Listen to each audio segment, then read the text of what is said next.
Start with that.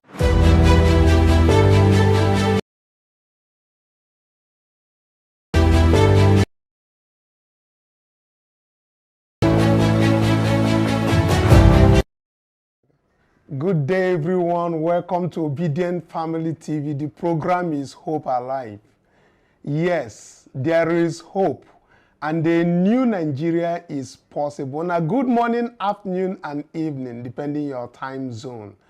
Today, once again, we are here to have a discussion on the things that are happening in Nigeria and the reactions coming from Nigerians under Donald Trump's presidency. As you know, our own David Hundeyin has urged African countries to seize the opportunity to remove corrupt leaders, saying that Trump's presidency could pave the way for the removal of Tinubu and even the Ruto of Kenya within 2 to 4 years. And also, we'll be bringing you Pave urging Nigerian government to learn from the process and outcome of the U.S. presidential election, saying no democratic election is complete unless the people's will is genuinely reflected through the ballots. And of course, we'll also be bringing you what the Nigerian police secretly are learning a woman who lamented rising killings in Sokoto State for embarrassing Governor Aliyu of Sokoto State. And of course, I'm not the only one to have this very discussion. I have Angel in the studio and our own active citizens who will be joining us via Zoom to react to this, all of this happening. But let's start from the studio here. Good day, my well-active citizens and obedient worldwide. Welcome. Tell your neighbor, say hope day, but not in our leaders, or in our politicians, but in God. P2B is the Nigerian version of Donald Trump. Welcome on board. Let's discuss. Yeah, exactly. That is what the federal government said. I wonder what will be happening now that they said that P2B is another Donald Trump, a version, Nigerian version of Donald Trump. So, well, let's see how all of this pans out. But let's, following the Donald Trump's recent election win, our own well-known journalist, David Hundeyin, has urged African countries to seize the opportunity presented by his upcoming presidency to remove corrupt leaders, including Nigerians Bola Tinubu. Now, in his tweet, Hundeyin urged that Trump's expected continuation of a dominant stance towards Africa could benefit those seeking to challenge puppets installed by the Biden/Harris administration in nations like Nigeria and Kenya. And of course, so many things he said in that very tweet. He proposed that with Trump no longer facing re-election and reportedly motivated by the personal grievances against the U.S. establishment, he might disrupt the usual support systems that prop up foreign leaders backed by U.S. interests, such as Bola Tinubu. He further highlighted the ongoing tensions between Trump and the U.S. intelligence community, referring to the deep conflicts that surfaced during the previous term. Hundeyin believes this internal struggle in the U.S. could diminish the typical imperial influence on African economies. He recalled a period between 2017 and 2019 during Trump's last term when economic exploitations in Nigeria slowed briefly due to disruptions within the U.S. State Department. And let me quote him, "If you are in Nigeria, Kenya, or another country's nation led by Biden-Harris leader, this outcome provides a 2 to 4 years window to act and remove that leader, freeing your country from U.S. economic manipulations." And that is coming from David Hundeyin. But let's get into the reaction of our own people based on that. Let's start with Mr. Bassi. Mr. Bassi, you've heard what David Hundeyin said about U.S. foreign policy, as he said that it's generally imperialistic and stable, but Trump could be a game changer, as you know. What is your thought on this as we move forward?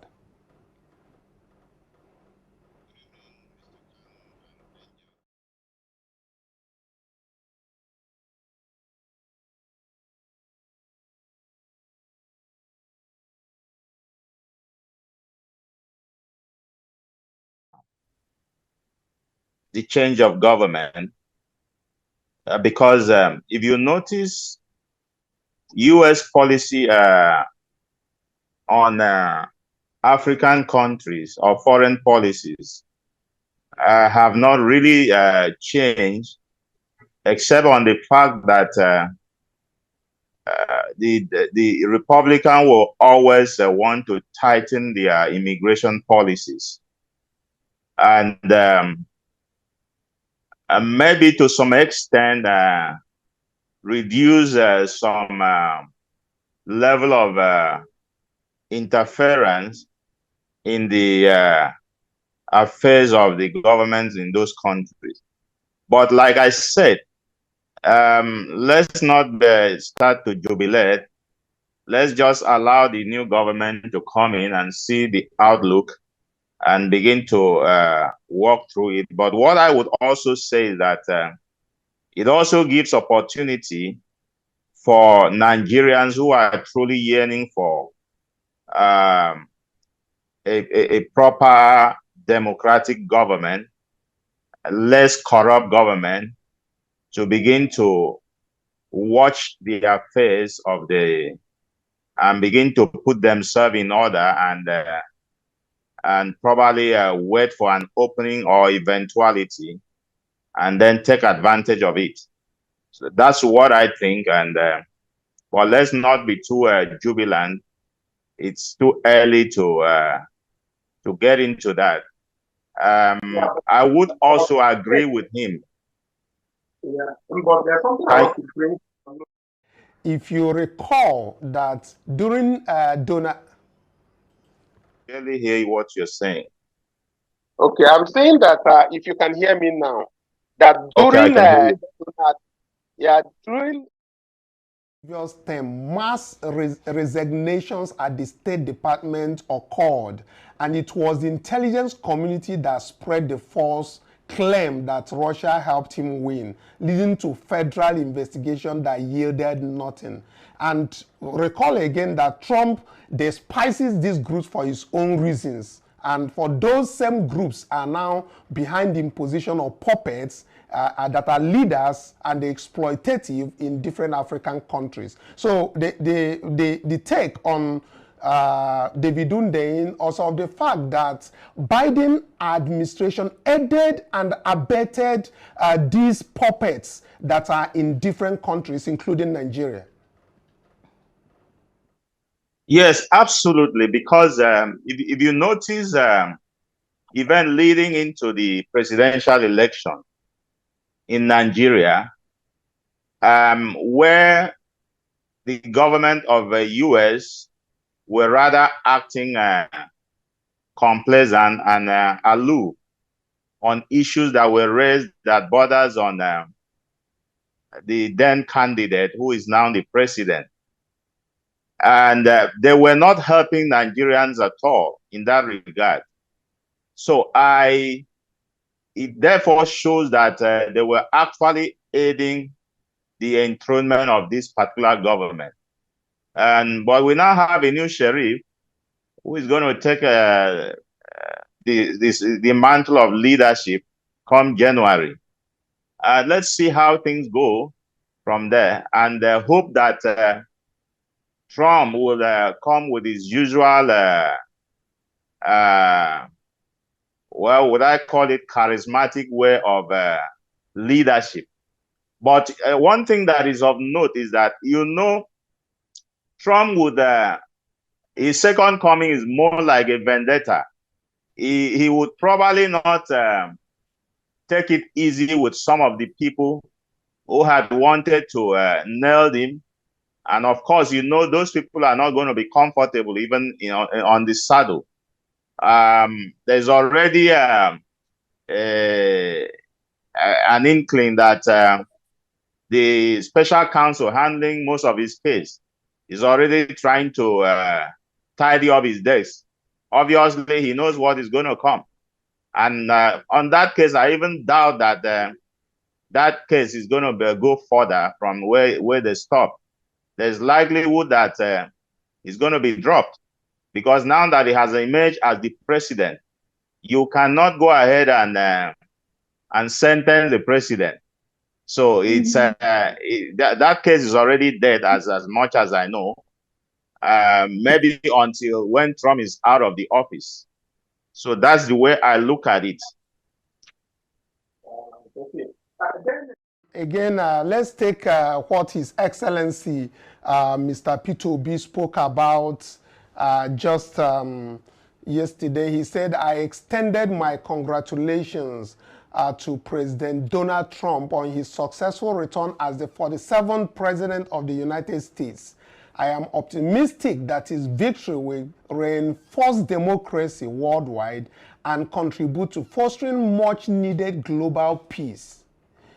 His Excellency Peter Obi continued to say that he congratulates also the Vice President Kamala Harris on her resilience and dedication throughout the political journey.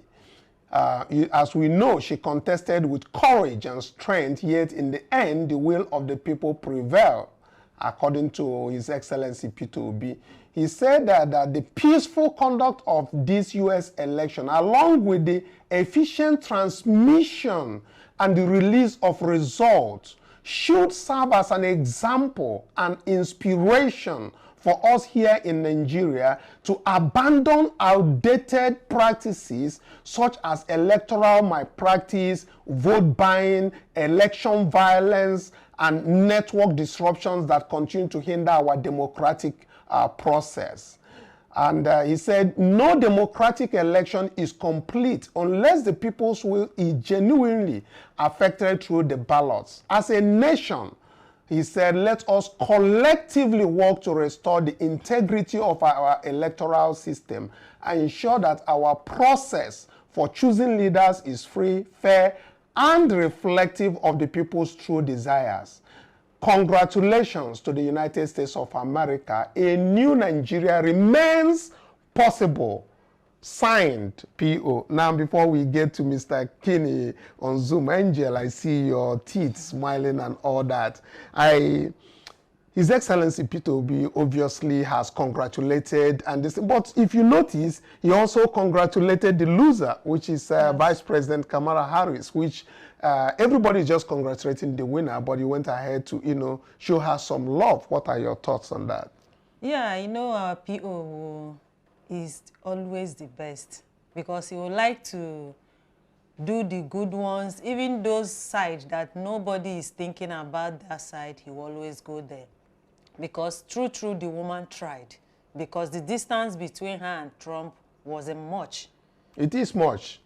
Yeah, it is much. But anyway, for a woman, it wasn't. Now, looking at it from the point of Peter Obi's insistence that we should emulate what happened in the U.S., especially in the area of automatic transmission of results. They did not announce that result at 4 a.m. in the morning. Obviously, Yakubu Mahmoud is not in the U.S. to lend them that tactics and all of that. I think that is it. But let's get what Mr. Bassi has to say about all of this. Mr. Bassi, you heard what His Excellency Peter Obi said about us emulating from the U.S., especially in the area of immediate and transmission of results. What is your take there? PO is a leader with empathy. And in his congratulatory message, you'll notice that while he congratulated Trump for the victory, he also congratulated Kamala Harris for gallantly giving Trump a run for his money to the very finish. Also being a woman and a woman of color, she also needed to be encouraged so that she would also understand that at least she wasn't being sidelined. But one thing that is very, very prominent is the fact that, you remember I said some times ago that for me, if it means cutting the devil to ensure that we entrench we kick out this corrupt government that is milking Nigeria dry, that is destroying the fabrics of our society. I wouldn't mind. As Trump is a very, very also a strong leader who doesn't mind what people are saying. He will do what he will do as long as he feels that thing, whatever those decisions are in the right path. So I would welcome such a relationship. And you also notice the manner by which most of our corrupt leaders were quick in sending congratulatory message to Trump, because they are trying to be in his good books to show that we congratulated you, we supported you, so that Trump will not wield the big stick. You all know that an American president is more like a world leader. So everybody is scrambling to see how they can be in his good book. But of course, Trump already knows who is who. And he knows who he's going to deal with and who he's going to work with, who is going to, as long as he remains the president. So let's see how things pans out as we begin to wind down the Biden's government. Thank you. I think I'm citing Tony on this thing, so you may have to bring him to weigh him on his thought. Thank you. Mr. Tony just joined us. Okay, let's take a short break to and of course listen to the obedience because we have obedience symposium happening in Anambra State. Anambra State is taking on all the obedience support groups in Anambra State are converging in Onitsha, the hometown of His Excellency Peter Obi. And of course, we need to give into some of the advertorials that is going on now. So obedience in the Southeast Symposium. This is another breaker. Saturday, 2 days to go. We all converge in Onitsha for a befitting symposium of the obedient movement in the Southeast. Let's take a listen to this. I will come back. We'll not go tell.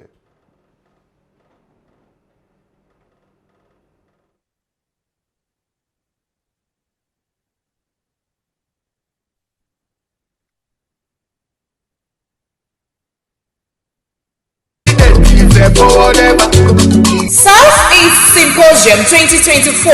Southeast Symposium 2024. The Obedience Movement Worldwide, in partnership with Anambra State Support Groups and Nigeria Can, invites the public to this landmark event. Join us at the Good Governance Symposium on Saturday, 9th November 2024 at All Saints Cathedral Auditorium, Onitsha, Anambra State. Time 11 a.m. This symposium is an opportunity to connect with like minds for a new Nigeria. Special guests of honor: His Excellency Mr. Peter Obi, His Excellency Senator Dati Baba Ahmed, Dr. Tanko Yunusa, the Obedience National Coordinator, Professor Pat Utomi, Chief Valentine Ozibo, all the Obedience Senators and House of Representative members, and many more. These speakers will share their visions for Nigeria and inspire us towards positive change. Obedience Movement, a new Nigeria is possible. Powered by Anambra State Support Groups. Be obedient, oh, be obedient, oh, be obedient, oh, and useful. Good Governance Symposium, Southeast Obedience. We are on a day. Onitsha on Saturday. Make una converge. Onitsha will not go carry last. Southeast Obedience. Make una hear that one. Angel. You say everybody for the Southeast, whether you are from Eboyo, Enugu, Southeast. Yeah, Peter Obi will be there, Valentine Ozibo will be there, and all the obedience will be there. And Tanko Yunusa, Dr. Tanko Yunusa will also be there representing the obedient movement and bring all of them together and all of that. So, okay, of course, we will do that once again, but let's get back to the discussions on ground. There is a woman identified as Hajia Sidi, who was arrested for allegedly embarrassing Sokoto State governor. Ahmad Aliyu on social media.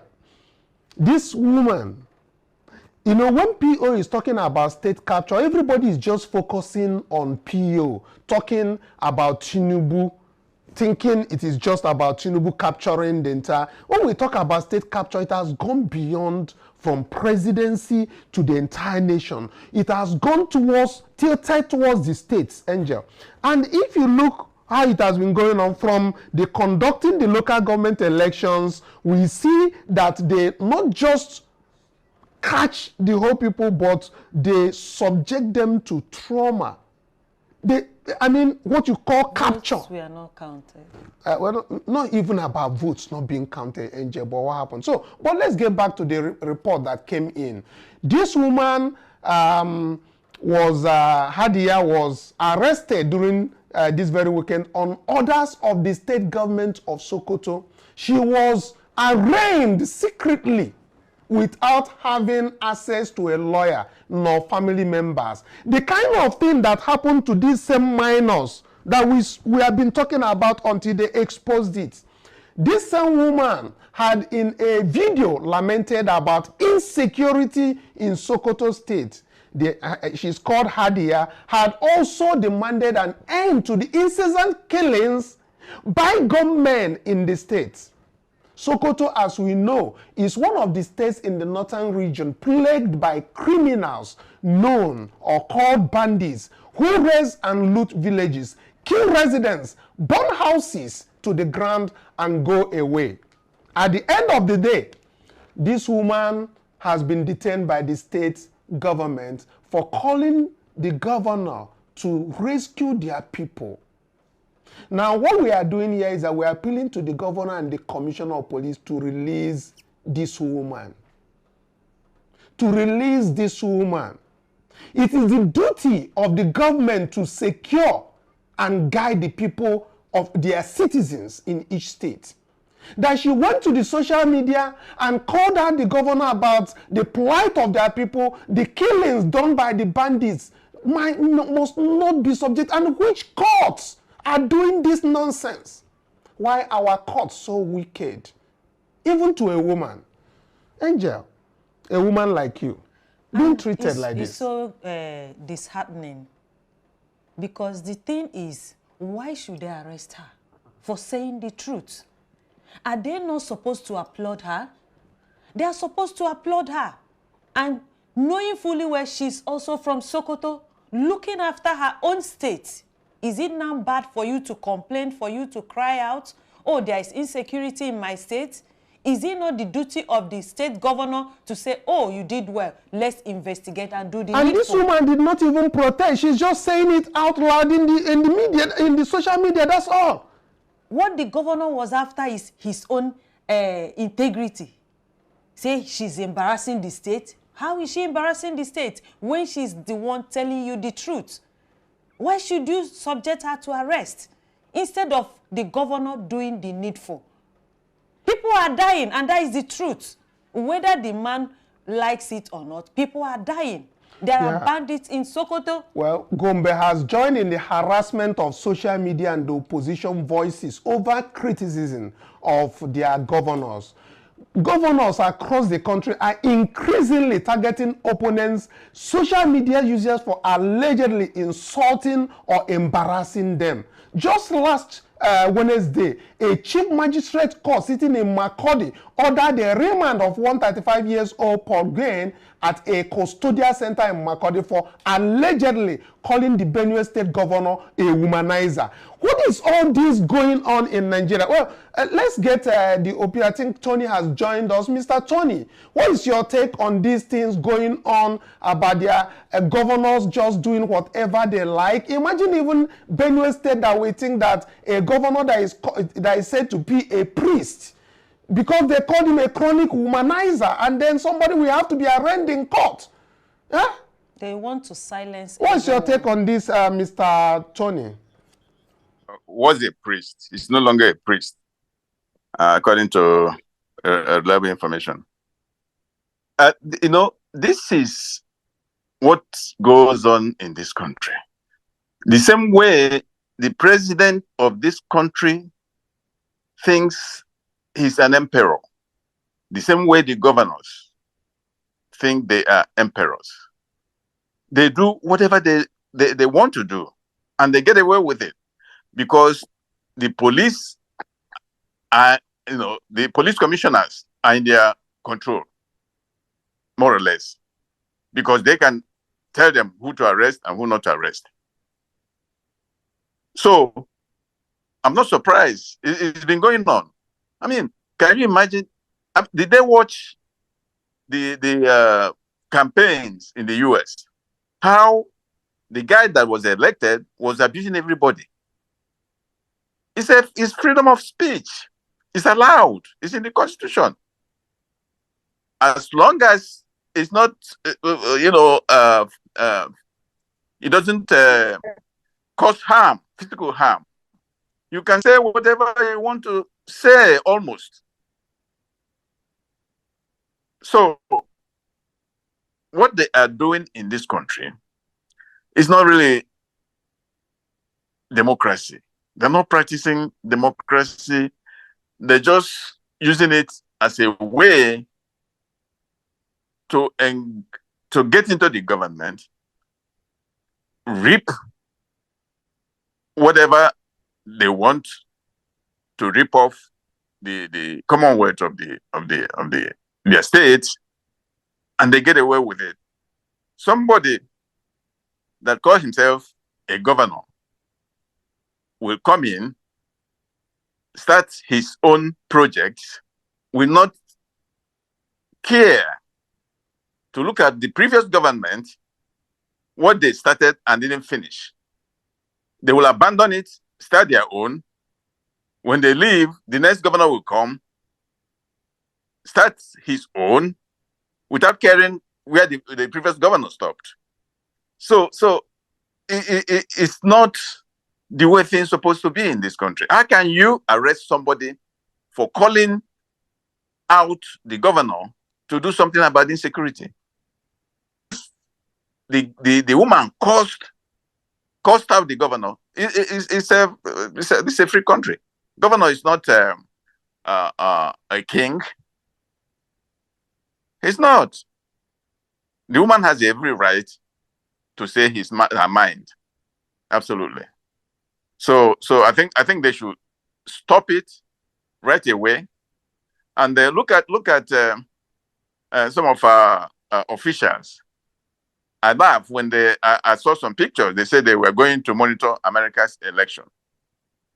I say, what the hell are these people doing? You're going to monitor America's election, but what do you gain from it? What do you learn from it? Or just a way for you to spend money, maybe money that doesn't belong to you, just to travel and enjoy yourself. When you come back here, you start doing things that are abominable, things that are not democratic. Came in, Tony, where started. Tony, brains we have in this country as human beings. Okay. Tony, before you came in, we were talking briefly about what David Hundeyin said about Trump's coming on board his presidency, what he portrays for some of the African countries that their leaders are installed as puppets. He clearly said that Trump's presidency could pave the way for Tinubu removal within 2 to 4 years, signaling that Trump may not tolerate what Biden and Harris were, doing before, such as probably exposing the Tinubu's FBI files. Do you see any of those things happening now that Trump is coming on board? I don't think people should be daydreaming. America doesn't pay attention to Africa unless there is something for them. They don't care whatever government you are running, as long as it's not being supported by the Soviet Union, the Russia or China. What they care about most of the time is their own interest. What is their own interest? Promoting democracy is never in their interest. It's never. It doesn't matter who comes in, whether Democrat or Republican. Look at what is going on in Nigeria. The corruption, the rigging of elections, the impunity, the arrest of minors. And have you seen any of the Western governments speak out against it? No. But if there is a military coup now, you see them jumping up and down. Democracy, democracy, return to democracy. But they cannot help the democratic institutions, the people yearning for democracy, help them achieve true democracy. They won't do that. So anybody hoping that Trump will do something that Biden didn't do about African democracy, I think it's not going to happen, in my own opinion. What they say, because we know the rhetorics of Donald Trump. Recall that during his previous presidency, we know the kind of conversation he had with, I think, Buhari as at that very time. I think he called him lifeless, as the case might be. But what I think David Hundeyin is proposing is that Trump is just not in the same kind of opinion with Biden and Harris administration, which obviously he does information. That Biden might be, on the other hand, might be open to FBI opening up those files. It doesn't matter who is on the seat.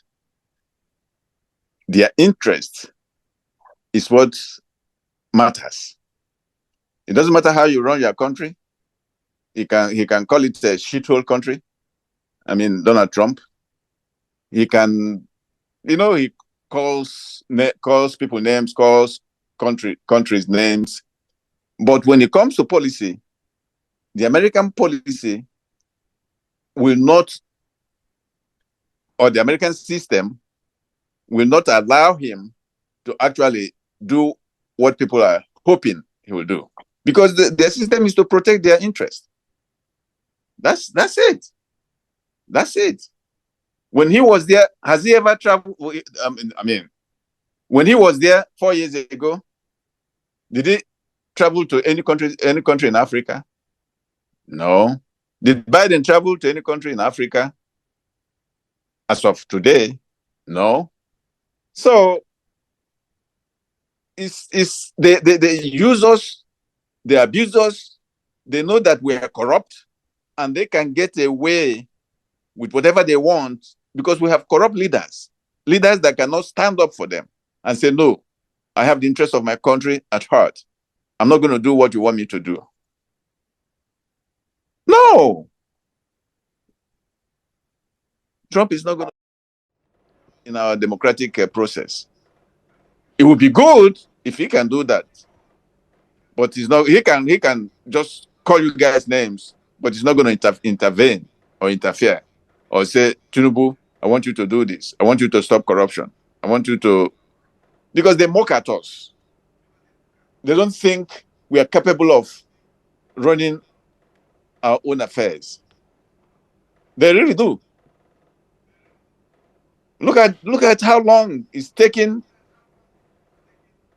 most African countries after independence to achieve minimal progress in terms of economic development and fostering democracy.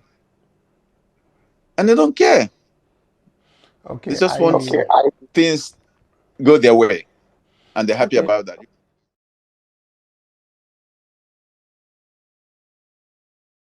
You go and check out David Hundeyin's post on his timeline. It has already over 1 million views after he tweeted that. And it's a very sound reasoning. Why I say the advice we go check out what David Hundeyin put down. He illustrated several things and gave reasons for what he said. And he's clearly saying that if you are in Nigeria or Kenya or any other country led by Biden-Harris installed puppet, the result that you have is that between 2 to 4 years window to do whatever is in your power to get that puppet out there and rescue your country from the USA economic hitman. Well, you can go and check this out at David Hundeyin's site and see much more of what he spoke about. Let's come back and his thinking, his wish. That's what it is. But for Trump or American government to intervene and save our democracy, they're not going to do that. They're not going to help you save your democracy. Where in Africa have they done that? Which country in Africa have they intervened to save their democracy? We're not talking about intervene, but I just pointed out that maybe when you go there, you read in depth on, and then you have an understanding of what David Hundeyin was postulating, like you said. And thank you very much, Tony.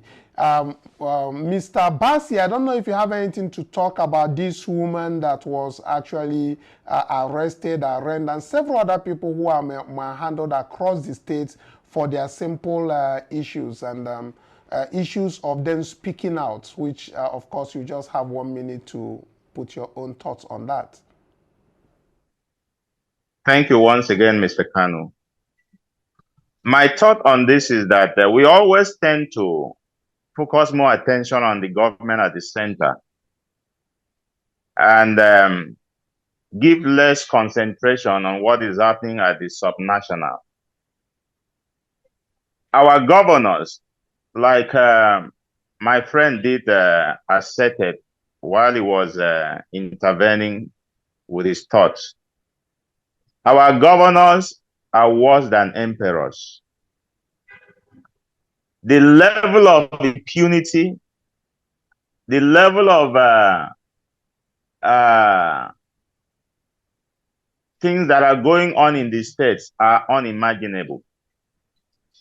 You dare not even criticize government or most of these governors.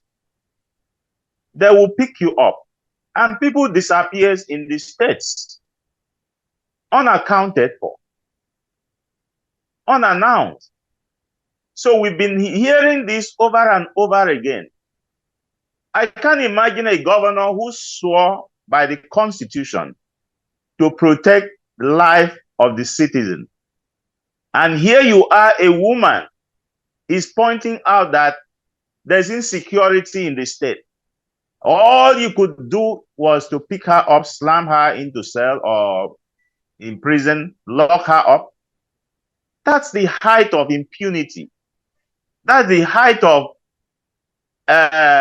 dictatorship that is happening in the states. So Nigerians should begin to pay more attention to what is happening in the various states, because we get so fixated on the national and we forget what is going on in the state. Let's not forget that at the state level, government gets even more closer to the people. Even as we get closer to the as we move to the local government, it gets more closer. So state government are supposed to be the nearest government to the people before people even look at the center. But when these people now become like the lords, even at the colonial masters did not act the way some of these governors are behaving. It's it's unheard of that you see governors behaving as if they own people's life, as if they are God that created human beings. It's unfortunate.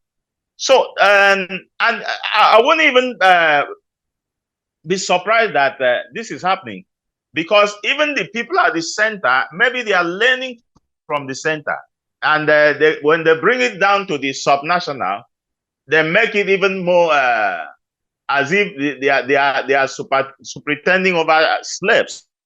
So this is what it is, and it's unfortunate that this is what this so-called democracy has offered Nigerians. And little wonder why people will always want to have an opinion that maybe they were better off under a military government, which I don't subscribe to anyway. But the way some of these governors are behaving is making people to have a rethink. Thank you.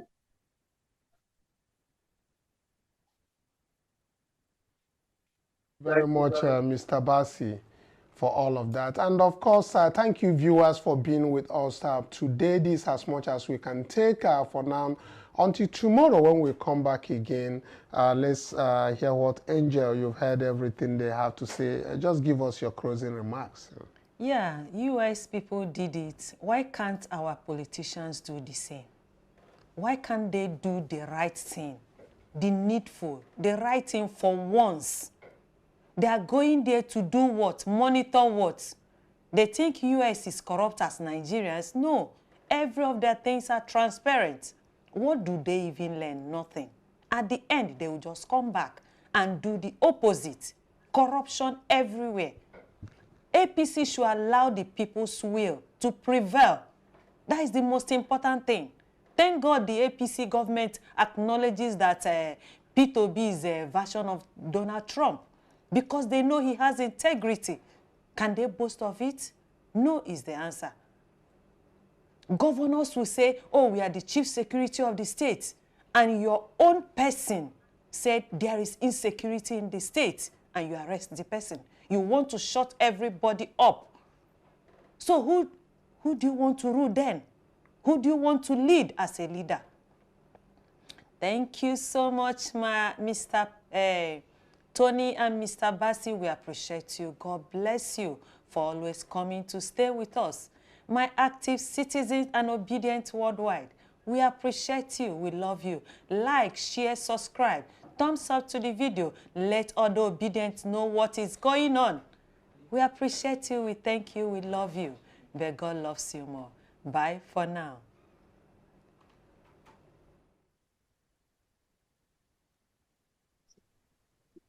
All right, guys. Southeast Symposium 2024.